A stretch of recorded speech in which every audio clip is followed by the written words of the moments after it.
He was a lonely mountain man, a trapper named Jedediah Cross. He thought he knew every sound the forest could make. The whisper of wind through the pines, the snap of a twig under a deer's hoof, the low growl of a bear in the distance. But the sound he heard that afternoon, drifting on the cold autumn air, was one he'd never heard before. It was the sound of a human heart breaking. He guided his mule, packed heavy with winter supplies, down the last stretch of trail toward his cabin. He was looking forward to the simple comfort of a fire and a hot meal.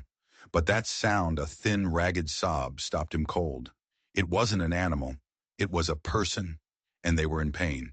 He tied his mule to a low-hanging branch and pulled his hunting knife from its sheath.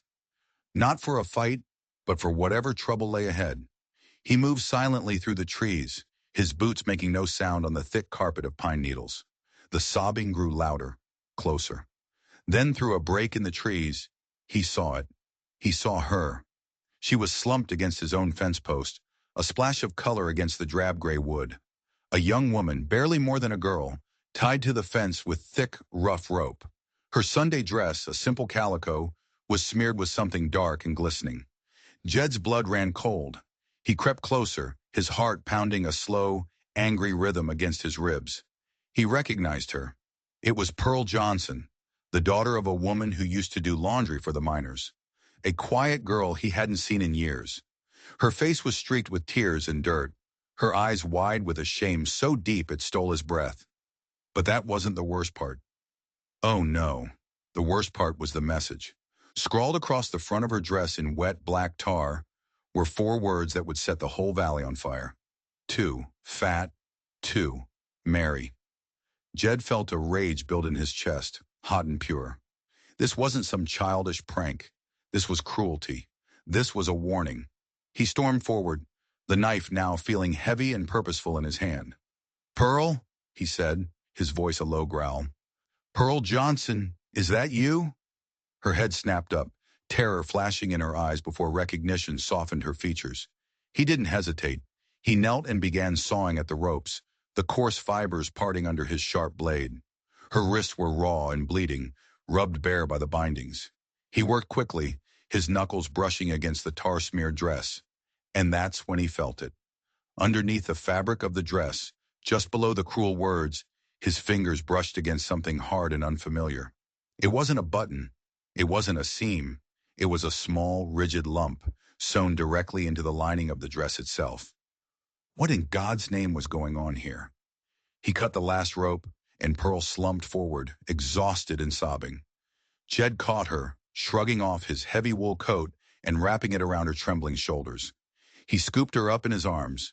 She was a sturdy girl, but his life in the mountains had made him strong, and carried her toward the warm glow of his cabin.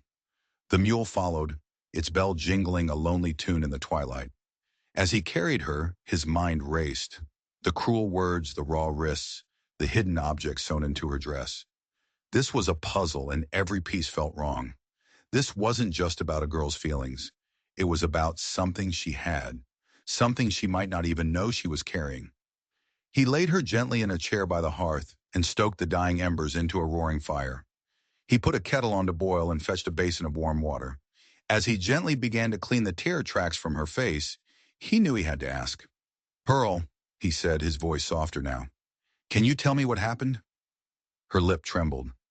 "It was Jimmy Hawkins," she whispered, her voice hoarse. He said he liked me.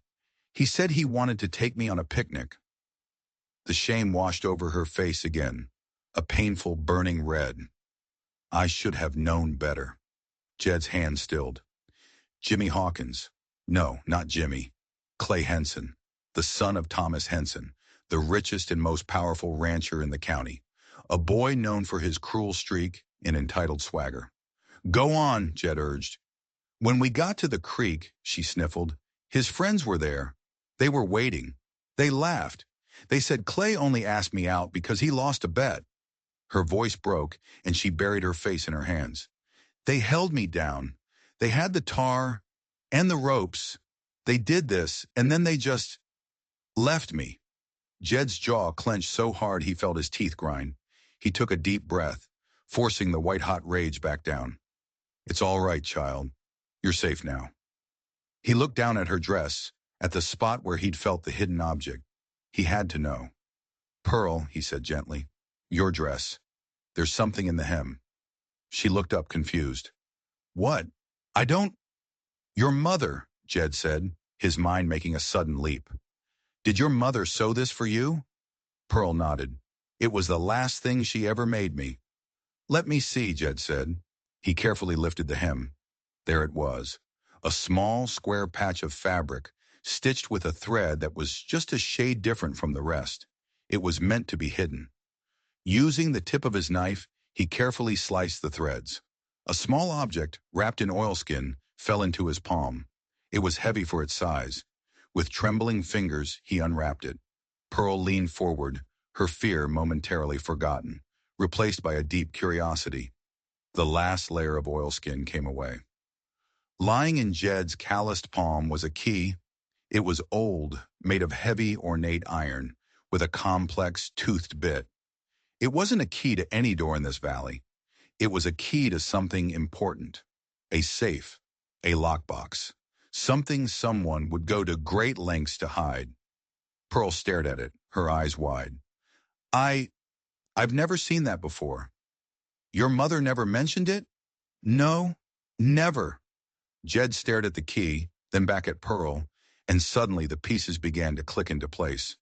The humiliation wasn't the point. The tar, the ropes, the cruel words. They were a distraction, a brutal, violent distraction.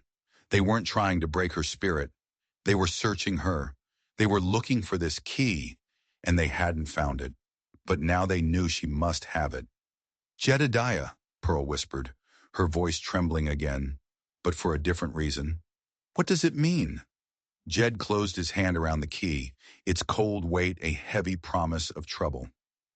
It means, he said, his voice a low, grim rumble, that this is just the beginning. He knew what he had to do. He had to face Thomas Henson. But this wasn't about a boy's cruelty anymore. This was about a secret her enemies would kill to protect. Jed left Pearl by the fire. The heavy iron bolt slid shut, Old Blue the hound standing guard at her feet. He rode through the darkness, the cold air biting at his face.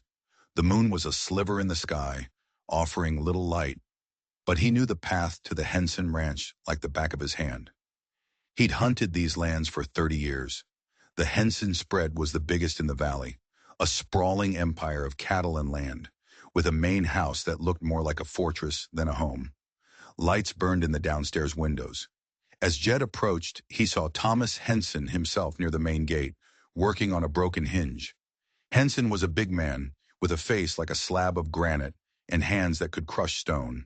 He looked up as Jed rode into the pool of light from a nearby lantern. "Cross," Henson said, his voice a low rumble. "What brings you down from your mountain this late?" Jed dismounted, his boots hitting the hard-packed earth with a thud. "We need to talk, Henson. It's about your boy." A flicker of annoyance crossed Henson's face.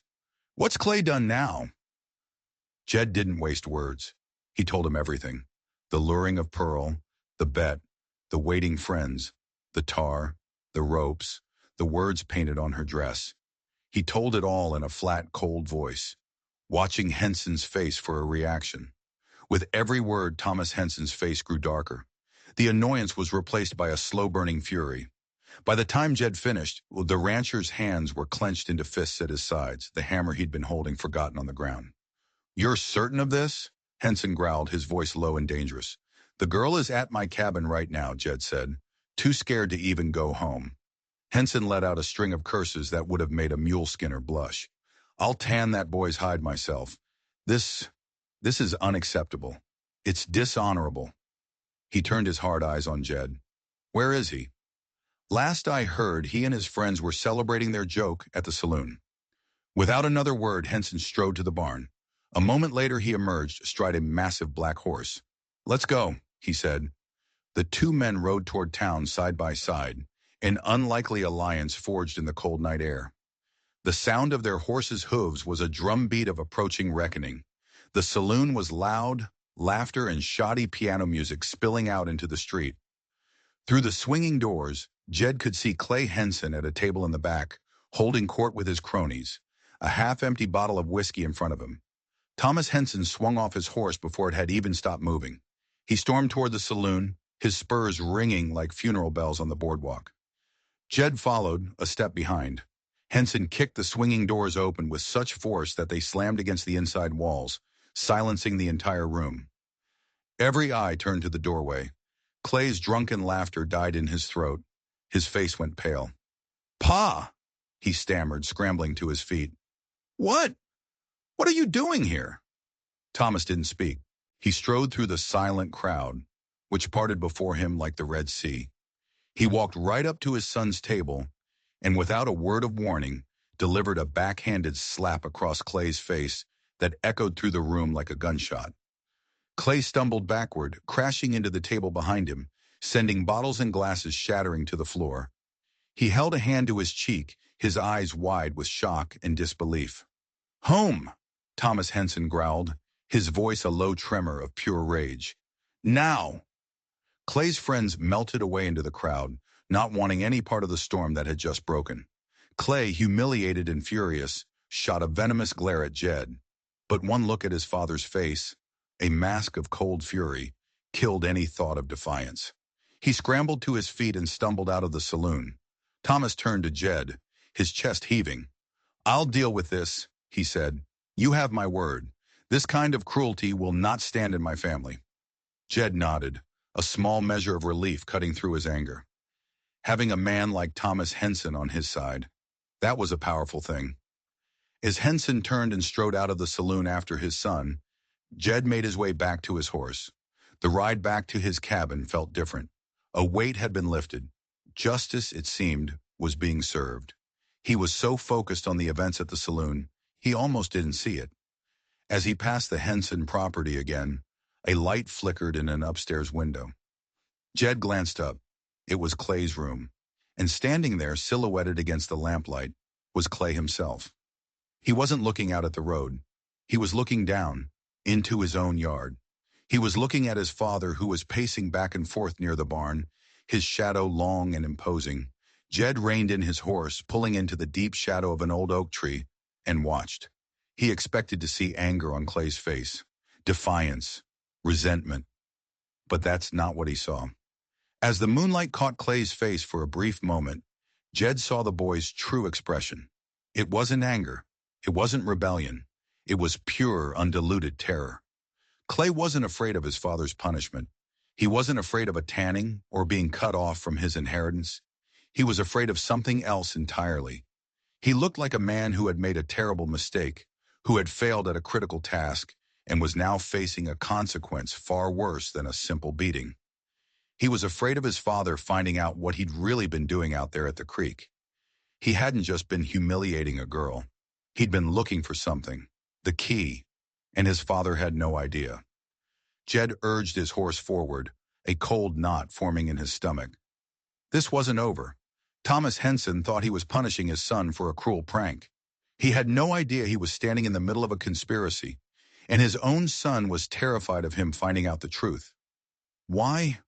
What was Thomas Henson capable of if he knew what was really at stake? Jed rode back to the cabin under the weight of this new, terrible knowledge. He found Pearl asleep by the fire, the key clutched in her hand. He gently took it from her, its cold weight feeling heavier than ever. He tucked it deep into a leather pouch he wore around his neck, under his shirt. He settled into a chair for the night, his rifle across his lap, and watched the shadows dance on the walls. He wasn't just protecting a girl anymore. He was guarding a secret, and he had the chilling feeling that the most dangerous man in the valley had no idea he was a part of it.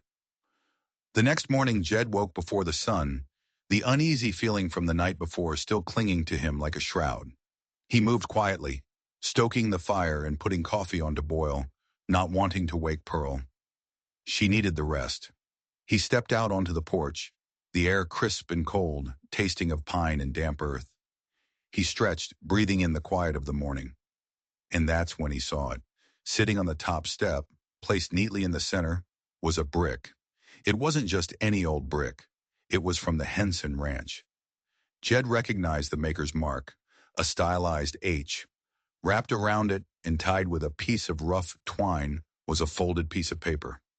His heart began to pound. He glanced back inside. Pearl was still asleep.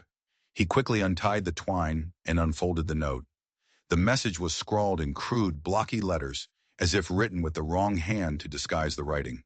It was only 6 words, but they made his blood run cold. Send her away, or we finish it. But that wasn't the most chilling part. Below the words, someone had drawn a small, crude picture. It was unmistakable. It was a drawing of a key. They knew. They knew he had it. Clay must have told his friends they'd failed, that Pearl had the key on her somewhere, and now they were coming for it, and they were willing to go through him to get it. Jed's first instinct was to show Pearl, to share the burden of this threat. But then he looked through the window at her, curled up under his coat, looking so young and vulnerable. He couldn't. Not yet. He wouldn't put that fear back in her eyes. He took the note and the brick around the back of the cabin and buried them deep in the woods. Then he went back inside and carefully fed the note into the fire, watching until every last scrap had turned to ash. He would carry this threat alone, for now. The smell of coffee finally woke Pearl. She sat up, rubbing the sleep from her eyes. "Morning," she said, her voice still thick with sleep. "Morning," Jed replied, trying to keep his voice steady. "Breakfast is almost ready." As they ate their simple meal of cornmeal mush, Jed watched her. She seemed lighter today. The fear was still in her eyes, but it was overshadowed by a flicker of hope. She thought the worst was over. She thought Thomas Henson was handling it. He had to know more. "Pearl," he started, trying to sound casual. "This boy, Clay, why do you think he'd do something like this? Is it just because he's mean?" Pearl hesitated, stirring her mush. "He's mean," she said. "Everyone knows that. But there's something else." She looked up, her brow furrowed. "My mama, before she passed, she always warned me to stay clear of the Henson land. She said it wasn't all theirs." Jed leaned forward, his coffee forgotten. "What do you mean?" "She owned a piece of it once," Pearl said, her voice barely a whisper. "A good piece, with a creek running through it. She called it my inheritance. She had a deed. She kept it safe. But after she died, the deed just vanished. And a few months later, Thomas Henson filed a new claim on that exact piece of land. No one questioned it. He's a Henson." Jed stared at her, the final piece of the puzzle slamming into place. The key, the land, the attack. It all made a terrible, perfect sense. "It's not just about cruelty," Jed said, thinking aloud. "It's about land. They're afraid you'll try to reclaim it." "I never even thought about it," Pearl said, her eyes wide. "I didn't think I could. Not without the deed." "But they don't know that," Jed said, his voice grim. "They think you know something. They think your mother left you something that could prove your claim." He thought of the key, hidden safe beneath his shirt. "And I think they're right." A look of understanding, followed by a wave of fresh fear, washed over Pearl's face. "The key," she whispered. Jed nodded. "The key." Just then, Old Blue, who had been dozing by the fire, shot to his feet, a low growl rumbling in his chest.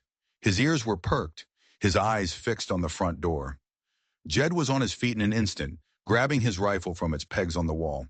He moved to the window, peering cautiously through the edge of the curtain. His stomach dropped.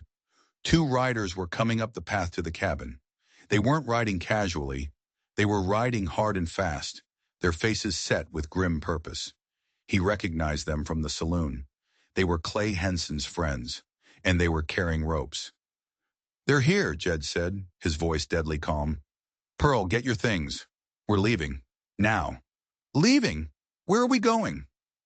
"No time to explain," Jed snapped, his eyes still locked on the approaching riders.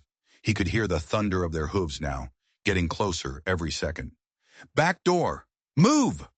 Pearl scrambled to grab her mother's Bible, the only thing she truly cherished. Jed shoved a loaf of bread and a canteen of water into a satchel and slung it over his shoulder. The riders were almost at the cabin. Jed could hear them shouting his name. He grabbed Pearl's arm and pulled her toward the back of the cabin. There was a small, sturdy door there that led out into the dense woods behind his property. It was their only chance. He slid the bolt on the back door, his heart hammering against his ribs. He could hear the men dismounting out front, their heavy boots hitting the porch. "Cross!" one of them yelled. "We know you're in there, and we know you've got the girl." Jed pushed Pearl out the back door. "Run," he whispered fiercely. "Run straight for the big ridge and don't look back. I'll be right behind you." He was about to follow her when he heard a crash from the front of the cabin, the sound of his front door being kicked in. He didn't have time. He slammed the back door shut, sliding the bolt just as a heavy weight crashed against it from the other side. He had to buy her time. He spun around, leveling his rifle at the interior doorway that led to the main room. The two men stood there, framed in the doorway, their faces a mixture of surprise and anger. One was tall and lanky, the other short and stout. Both looked mean. "Well, well," the tall one said with a smirk. "Look what we have here. The old man wants to play hero." "Get out of my house," Jed said, his voice as cold as a mountain grave. The stout one laughed. "We're not leaving without what we came for. The key and the girl. Hand them over, and maybe we won't have to burn this place to the ground." Jed's finger tightened on the trigger. He knew he could take them both down. But what then? The whole Henson clan would be after him. He couldn't protect Pearl if he was a wanted man, or worse, a dead one. He had to be smarter. He let the rifle barrel dip just a fraction of an inch, a silent signal of surrender. "The girl's gone," he said, his voice rough. "She ran off not 10 minutes ago, scared of all the trouble." The two men exchanged a look. They didn't seem to believe him. "And the key?" the tall one asked, taking a step forward. Jed reached into his pocket and pulled out a key. It was an old, rusty key to his smokehouse. It looked nothing like the real one, but in the dim light of the cabin, he hoped it would be enough. He tossed it on the floor between them. "There," he said. "Take it. It's all I've got. Now leave." The stout man bent down and picked up the key, examining it. He grunted. "This ain't it. Clay said it was old.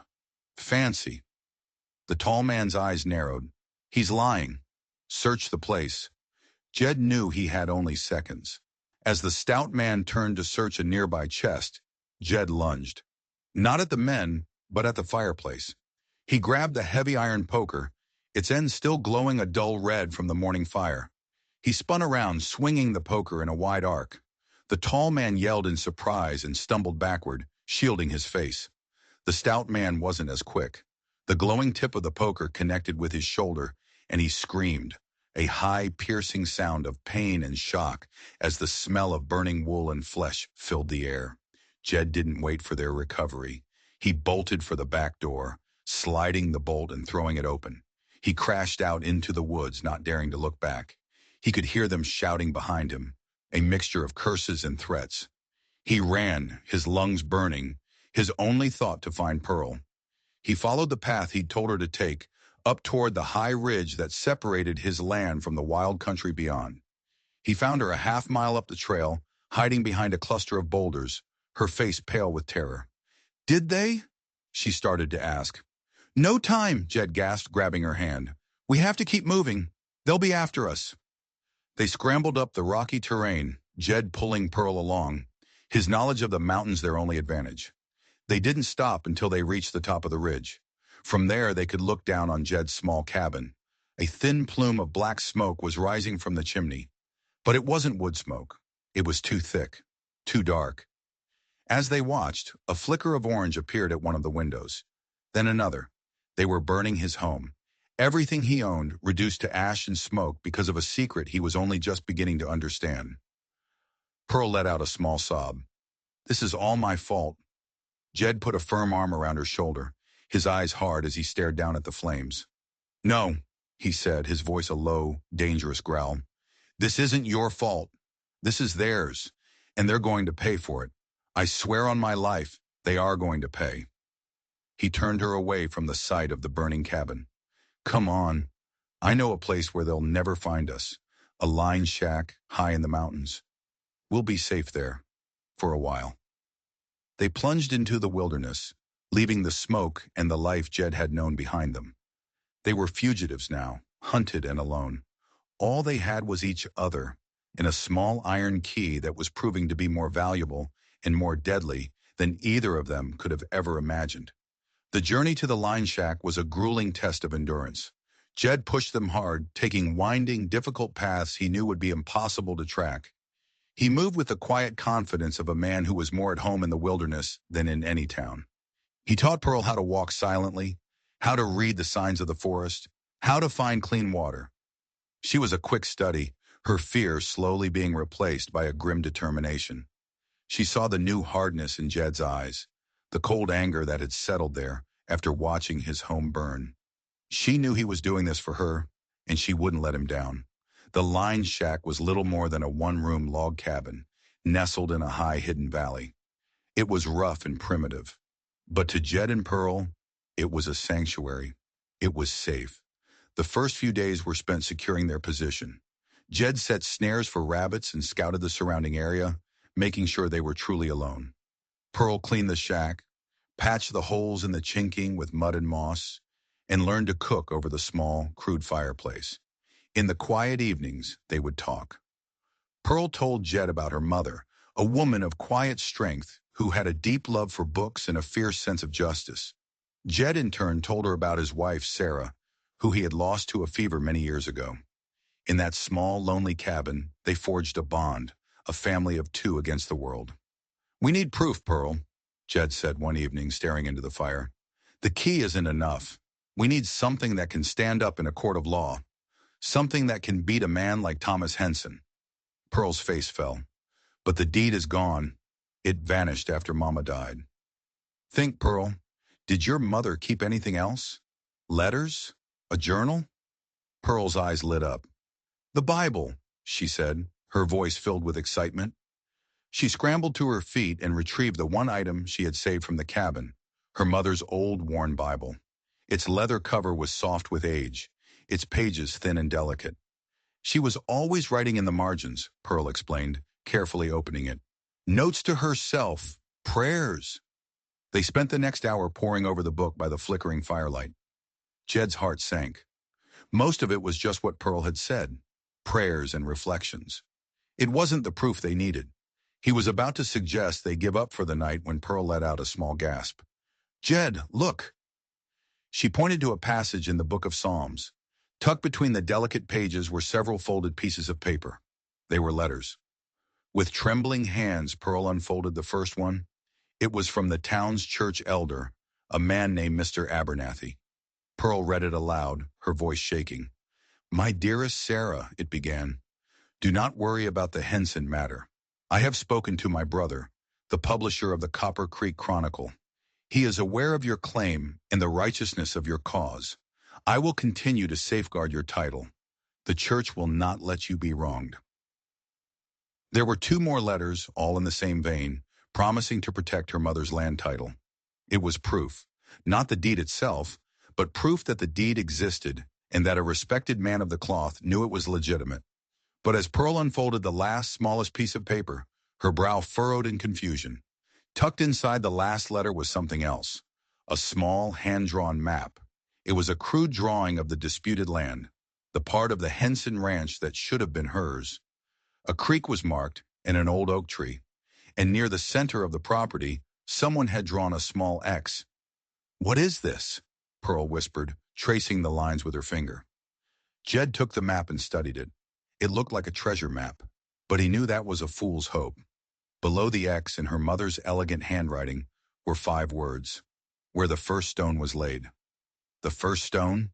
Jed mused. A foundation? A property marker? "I don't know," Pearl said, but as she looked closer at the map, her eyes narrowed. She pointed to the bottom of the page.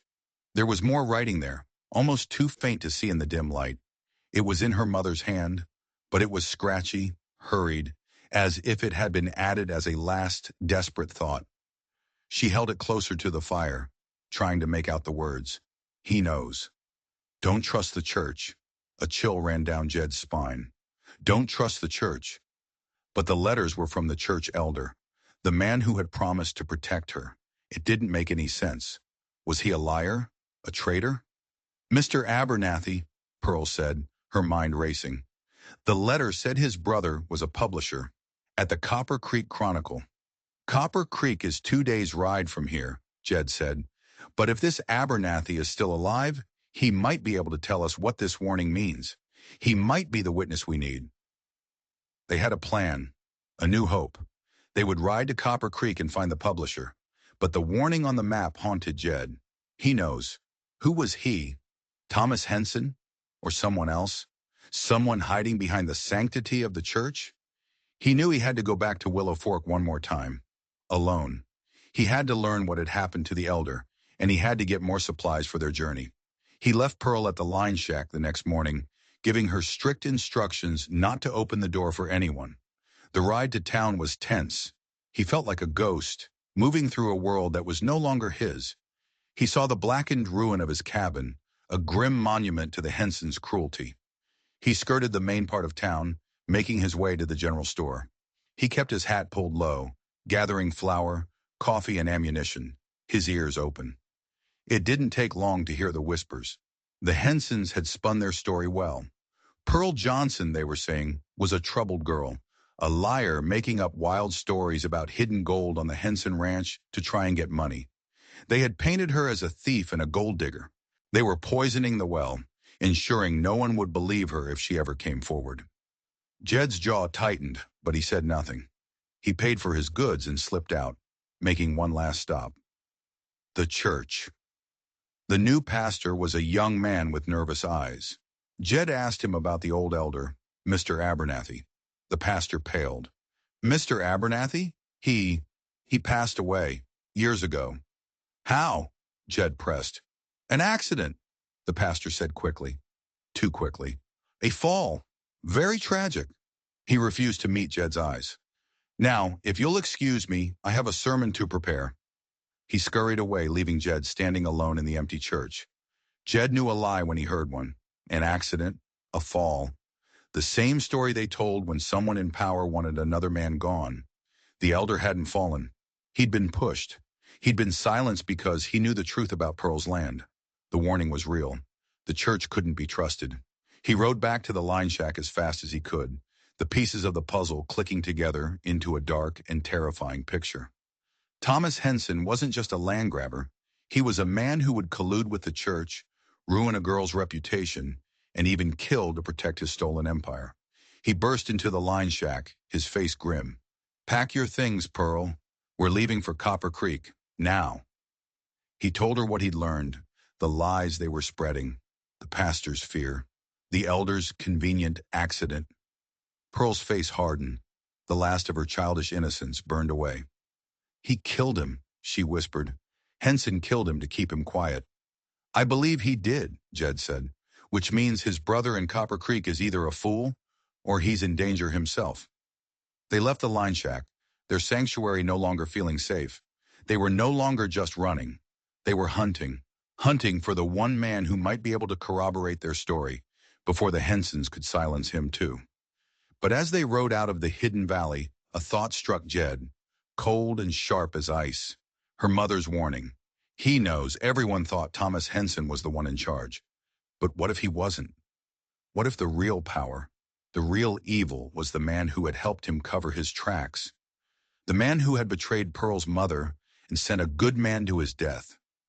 What if the man they should truly fear was still wearing a collar and preaching from a pulpit? The thought was so monstrous, so blasphemous, Jed could hardly form it.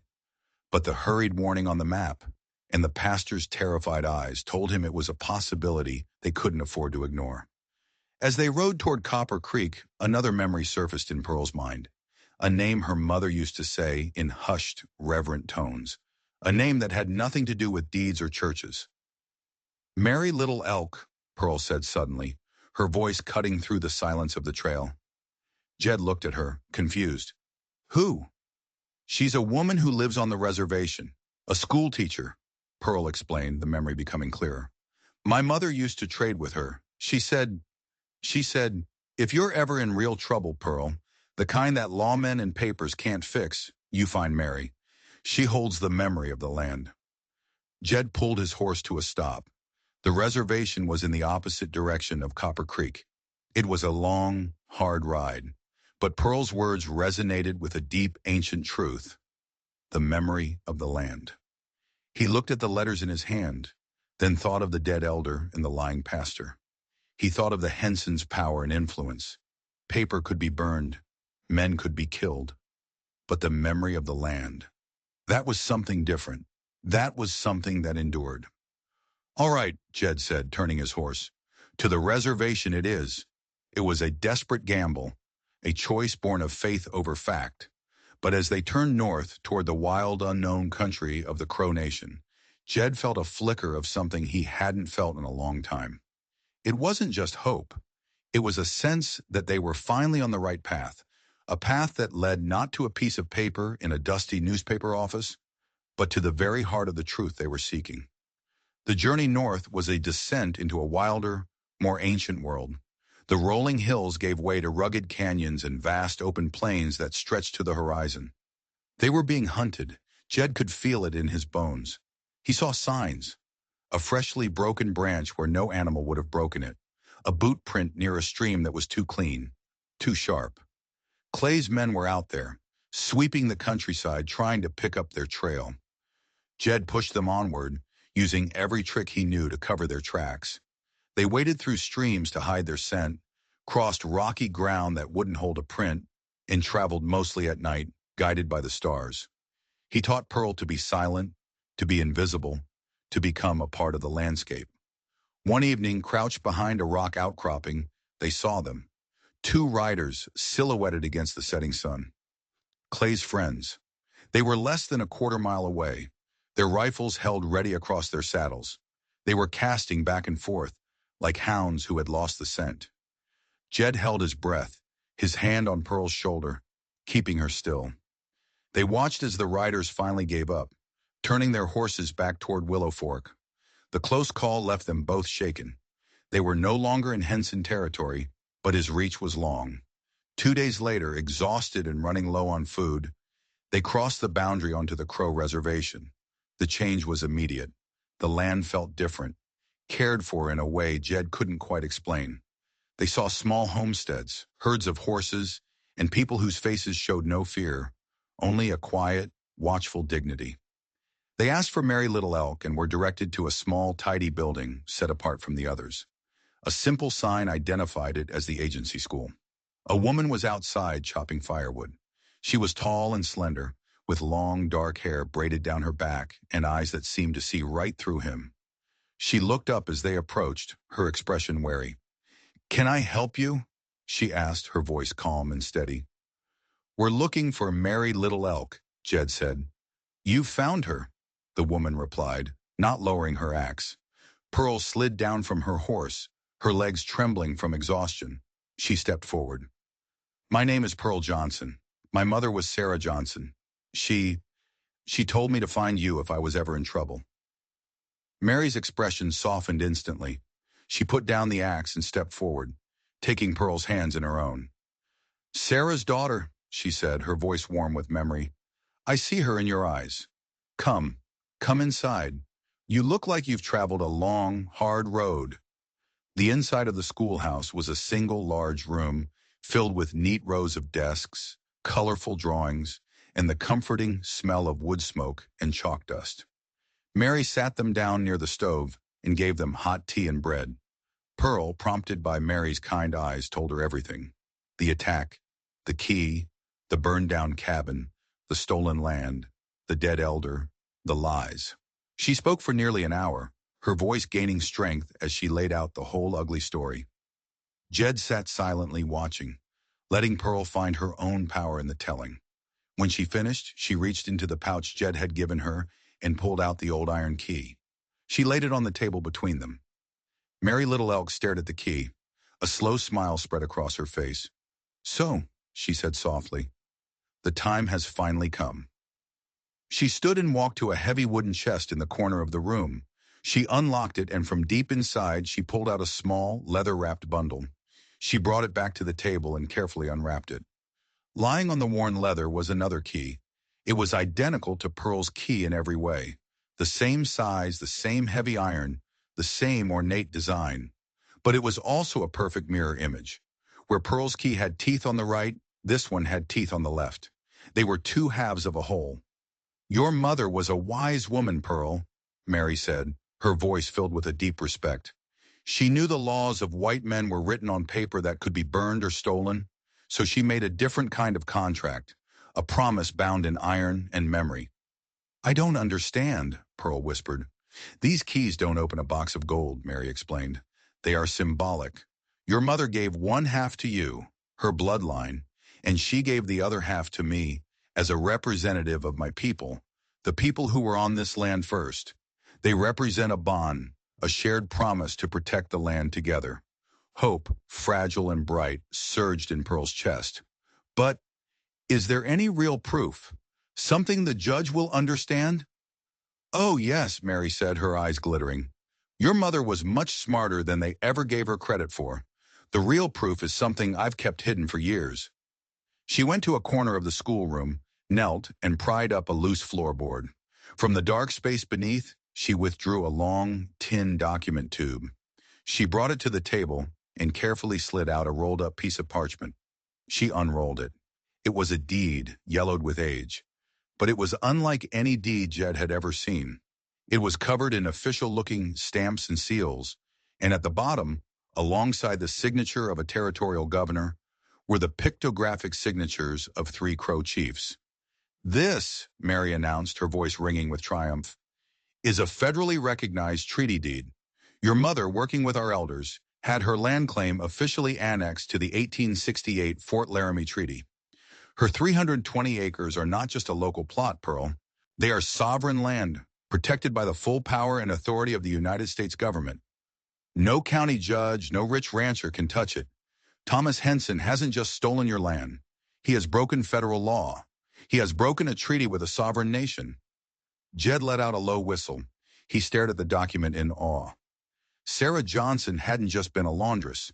She had been a brilliant strategist, a warrior who fought with treaties and laws instead of guns. The X on your map, Mary continued, that isn't for treasure.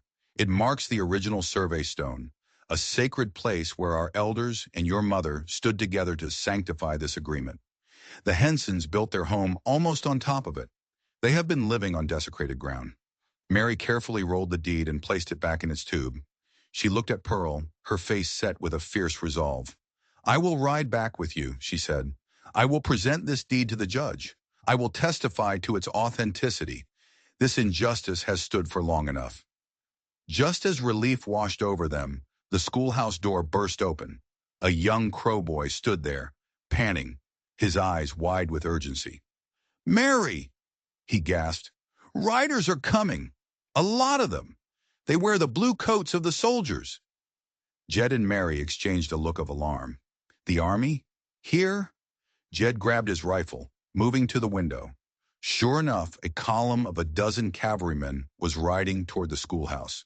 Leading them was a man in a dusty black coat and a wide-brimmed hat. A man Jed recognized. It was Judge Everett Hale, the circuit judge. The judge dismounted, his face a mask of grim urgency. He strode toward the schoolhouse, his army escort fanning out behind him, their rifles at the ready. Jedediah Cross, the judge called out. I had a feeling I might find you here. Jed stepped out onto the porch, his rifle held loosely at his side. Everett, what in the hell is going on? The judge's eyes were grave. He looked past Jed to Pearl and Mary, who had followed him out. I got word you were coming, he said, his voice low and serious. The whole valley is a powder keg ready to blow. I had to come myself. He paused, taking a deep breath before delivering the news that changed everything. It's Thomas Henson, the judge said. He knows you have proof. He's gone mad with fear and greed. He's rallied half the men in the valley with lies about gold diggers and government overreach. The judge looked directly at Pearl, his expression full of pity and anger. He's put a bounty on your head, child. $500, dead or alive. The world seemed to tilt under Pearl's feet. A bounty. Thomas Henson, the man who had promised justice, had put a price on her head.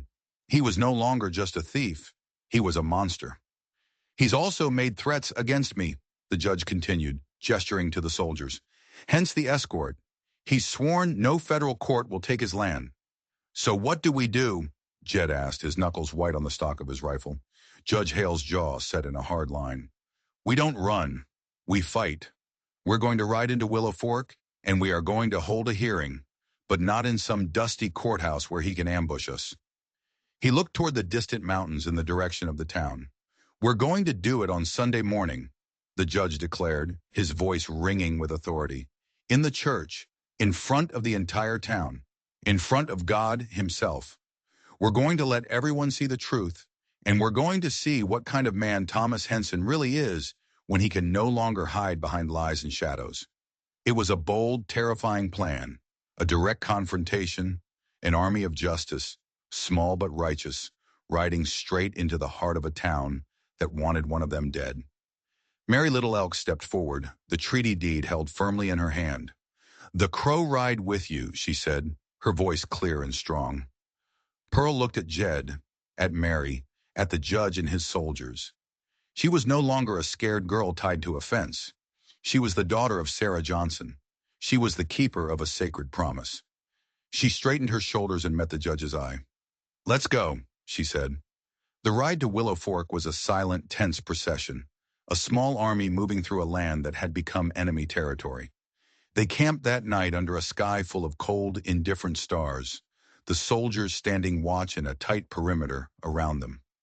The next day, as they crested the final hill overlooking the valley, they saw it. The town of Willow Fork lay below, deceptively peaceful in the morning light. The church steeple rose toward the sky, a white spear against the blue. But they all knew that beneath that peaceful veneer, a storm of hatred was brewing. As they rode down the main street, windows and doors opened. Faces peered out, full of suspicion and hostility. Men on the boardwalk stopped and stared, their hands moving instinctively closer to the pistols on their hips. The town felt like a coiled snake, ready to strike. They dismounted in front of the church. The bell was tolling, calling the faithful to service. One by one, the townspeople filed into the building, casting dark looks at the soldiers who had taken up positions around the entrance. The Henson family arrived last. Thomas Henson walked with the arrogant swagger of a man who owned the world. Clay followed, his face a mask of sullen resentment. They were flanked by a dozen rough-looking men, their own private army.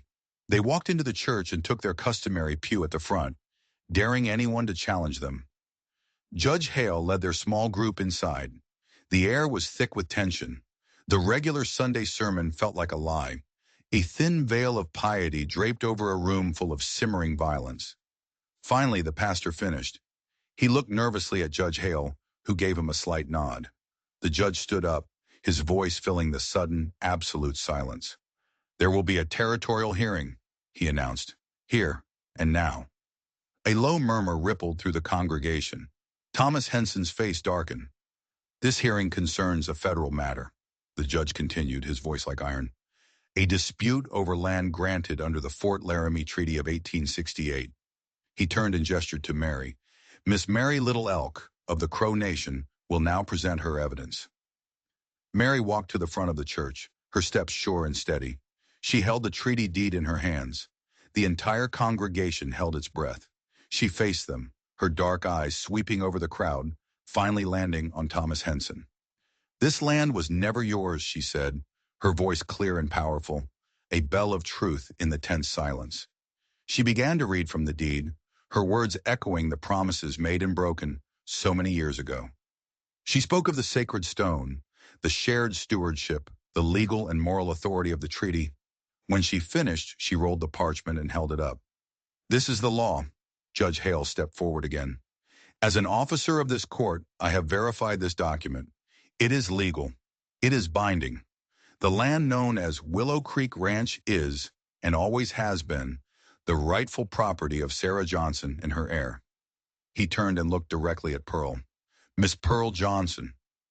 For a moment there was only stunned silence. The truth, so long buried, had finally been brought into the light. The townspeople looked at each other, then at the Hensons, their certainty beginning to crumble. Thomas Henson's face was a mottled purple, his composure utterly shattered. He looked like a king whose castle was collapsing around him, and that's when his son Clay finally snapped. With a wild cry of rage and disbelief, he leaped to his feet. "No one is taking our land!" he screamed, his voice cracking with hysteria.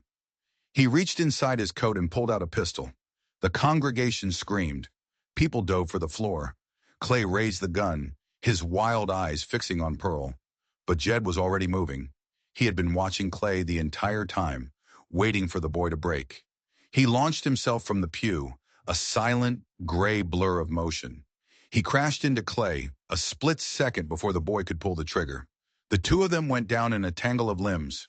The gun went off with a deafening roar, the bullet tearing through the pulpit and shattering the stained glass window behind it, sending a shower of colored glass raining down onto the altar. The soldiers surged forward, rifles raised. They swarmed over the struggling pair, wrenching the pistol from Clay's hand and hauling him to his feet. Jed stood up, brushing himself off, his eyes blazing. The spell was broken. The Henson's power, built on fear and intimidation, had crumbled in an instant. The townspeople stared, their faces a mixture of horror and dawning comprehension. They had been following a liar and a thief. Judge Hale's voice boomed through the church. Thomas Henson, Clay Henson, you are both under arrest. Clay for assault with a deadly weapon, and you, Thomas, for incitement, conspiracy, and the attempted murder of a federal officer. Thomas Henson stared, his mouth opening and closing, but no words came out. His reign was over. As the soldiers slapped iron cuffs on his and his son's wrists, he looked not at the judge, not at the soldiers, but at Pearl. In his eyes she saw not hatred, but the hollow, empty look of a man who had lost everything. The judge turned to the congregation. This hearing is concluded, he said. Then he walked over to Pearl, took her hand and raised it for all to see. Let it be known, he declared, that justice has been done in Willow Fork today. The walk to the small courthouse was surreal. The entire town followed, a silent, shamed procession. Inside, by the light of a dusty window, Judge Hale opened the official county record book. He took a quill pen, dipped it in ink, and with slow, deliberate strokes, crossed out the name Henson. On the line below, he wrote, in clear, bold letters, Pearl Johnson. He tore the page from the book and handed it to her. This is your land now, Miss Johnson, he said, a rare smile on his face, as it always should have been. Pearl took the paper, her hands trembling. It was just a piece of paper, but it was her past, her future, her mother's legacy. It was everything. Jed put his arm around her. Mary stood on her other side. The three of them stood there, surrounded by the wreckage of the Hensons' lies, and looked toward the future. The judge's soldiers escorted them to the ranch. As they rode up the long drive, Pearl saw the house for the first time as its owner. It was a beautiful place, a house built with stolen money on stolen land. But she would make it right. She would cleanse it. She would make it a home. As they dismounted on the wide front porch, Jed noticed something. Leaning against the front door was a small, worn leather satchel. It was old, the leather cracked and faded. Pearl recognized it instantly. Her breath caught in her throat. It's my mother's, she whispered, her voice full of awe. She stepped forward and slowly picked it up. How? Who could have left it here? She opened the clasp. Inside, nestled in the worn lining, were two thick, leather-bound journals. Later that night, sitting in the vast, empty living room of her new home, Pearl opened the first journal. By the light of a single lantern, she began to read her mother's words. She read about her mother's fight for the land, her clever alliance with the Crow, her hopes and dreams for her daughter. She read about her mother's growing fear of the Hensons, her heartbreak at the church's betrayal, and her unwavering love for her child. It was a final gift, a last conversation across the years. A former Henson ranch hand, a man with a conscience, had found the satchel hidden in the attic, and after witnessing the events at the church, had left it for her.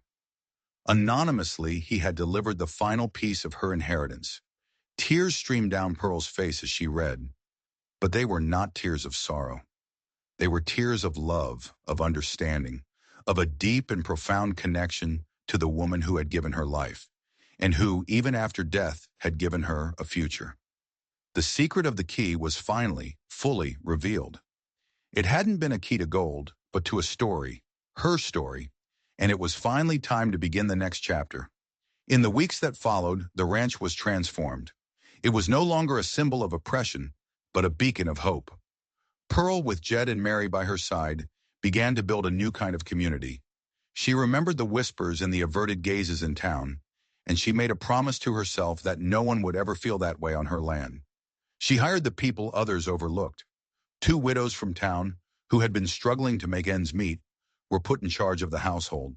Three young native men from Mary's community, strong and knowledgeable about the land, were hired as ranch hands. The town watched, some with skepticism, others with a growing sense of respect. The ranch began to thrive. The fields were plowed, the fences were mended, and the house, once cold and imposing, was filled with the sounds of work and laughter. It became a place of second chances. One morning, Pearl took a bucket of white paint and a brush and walked down to the fence line, to the very spot where Jedediah had found her. The cruel words were gone, faded by the sun and rain, but the memory was still there, a dark stain on the wood. With slow, deliberate strokes, she began to paint. She wasn't covering up the past. She was reclaiming it. When she was finished, four new words shone brightly in the morning sun, a message to the town and to the world. All are welcome. Here, Jedediah, who now spent more time at the ranch than at his rebuilt cabin, became the father she never had. Every Sunday he would ride over, bringing her small, hand-carved gifts or a jar of wild honey. They would sit on the porch with Mary, watching the land heal and grow, and they would make plans for the future. An orchard on the south-facing slope, a new cabin for Jed, just down the creek, a schoolhouse like Mary's, for the children of the ranch hands. One warm spring evening, the three of them sat on the porch, watching the newborn calves frolic in the pasture. A deep sense of peace had settled over the valley. "You know," Pearl said, her voice soft in the twilight, "I never thought I'd say this, but I'm almost grateful for that day. As cruel as it was the beginning. It led me to you, Jed, and to you, Mary. It led me to this family." Jed cleared his throat, his eyes glistening in the fading light. "Your mother would be mighty proud, Pearl," he said, his voice rough with emotion. "Mighty proud." Mary squeezed her hand. "You have honored the memory of the land." As darkness fell, Jed mounted his horse to ride home. Before he left, Pearl stepped forward and wrapped her arms around him in a fierce hug. He stiffened for a moment, unused to such affection. Then slowly, he hugged her back. "Thank you," she whispered, "for everything." "Your family, Pearl," he grumbled, though his voice was thick with unshed tears. "That's what family does." She and Mary stood and watched him ride away, his figure a lonely silhouette against the starry sky. They turned and went back inside the ranch house, where the warm glow of lantern lights spilled out onto the porch, a beacon of welcome in the vast, quiet dark. This story isn't just about a piece of land. It's about a piece of all of us. The part that fights for what's right, that finds family in unexpected places, and that knows our worth can never be measured by cruel words painted on a dress. If you believe in that, don't forget to like and subscribe, because there are a million stories like this waiting to be told.